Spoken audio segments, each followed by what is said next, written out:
me on, so our following knows, because you've mentioned a couple of times, you did something really special with some of the contestants of The Bigger Losers. Yeah. So just in a briefly small touch, so they know, because they hear it and they're like, what is he talking about? Right. So you talk a little bit more about that. Plus, I'm sure it was fun. I mean, it was amazing. I mean, I don't know if you've watched the show like I have, but the best part about Biggest Loser is the fact that I think it sheds light on the emotional experience of people who've been overweight.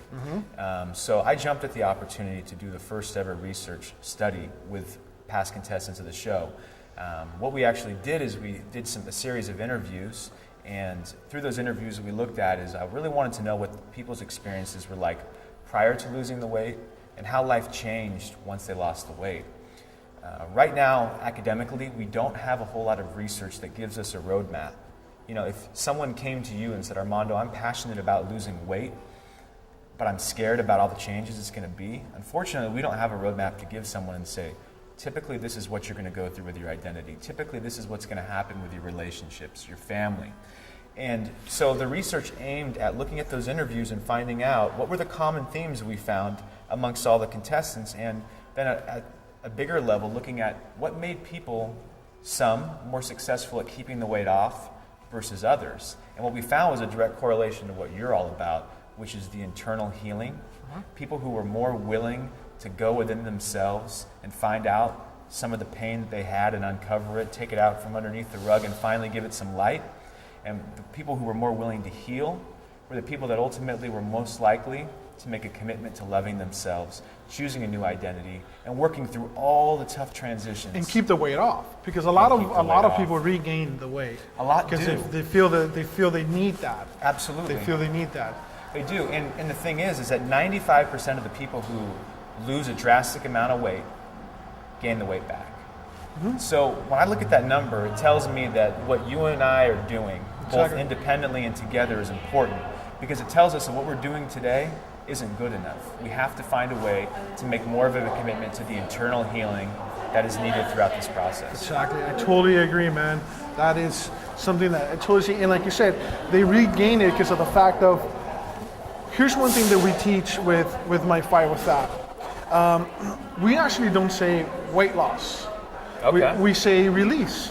Okay, I like that. Every morning I release weight. We actually had a conversation about this. Yeah, I like that. Every morning I release weight, because when we lose our keys, our first thing go, oh my God, where's my keys? You get ticked off.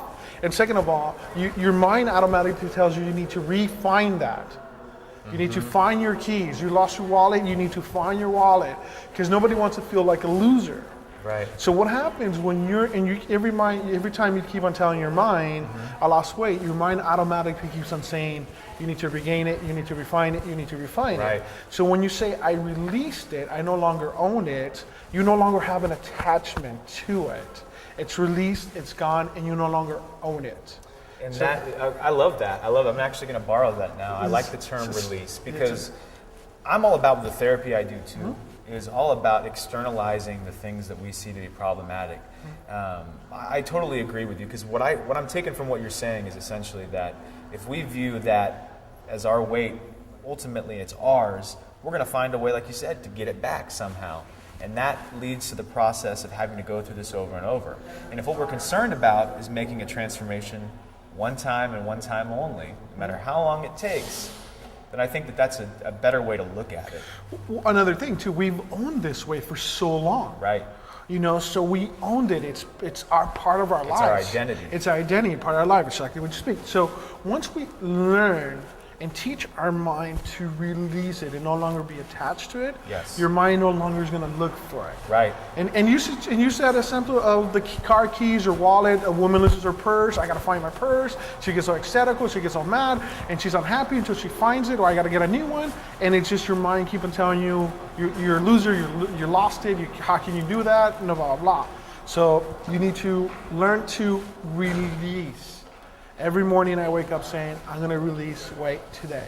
Whether it be ounce or be a pound, I'm releasing weight. I no longer own it, and it's no longer mine. It's bye-bye. I get the vision when you say that. I get the vision of like a small child taking balloons and releasing them up to the clouds. Those a- balloons are not coming back in the same way that the weight is not coming back. That's a great, and I'm actually going to borrow All right, that one we'll from borrow you. from each other. It's borrow That's from part of each what this other. is all about. Exactly. Well, Armando, I am so glad that we touched base a little bit on my story too. and the stuff that went on, and also we end up talking about the release weight and all that. So I think this is a great video for our following, and we definitely look forward to so much.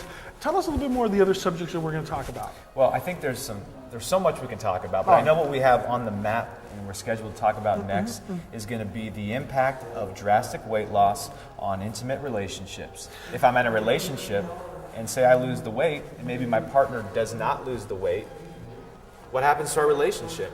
Or what happens if we lose it together? Or what if I gain? Yeah, that's the other end of it too. If I gain and he doesn't gain, and vice versa, because a woman feels very uncomfortable if she gains weight. Right. And then the whole intimate scenario of turn off the lights, don't touch me, you don't look at me the same way. Yes. All her insecurities come on board, and that's definitely a draining situation for everybody. So yeah, that's going to be a phenomenal topic for everybody. So intimate relationships, I think, will be the next one we talk about, Armando, and then after that, we're going to talk about the impacts that weight loss has on your relationships with family and friends. Eventually, we'll talk about identity.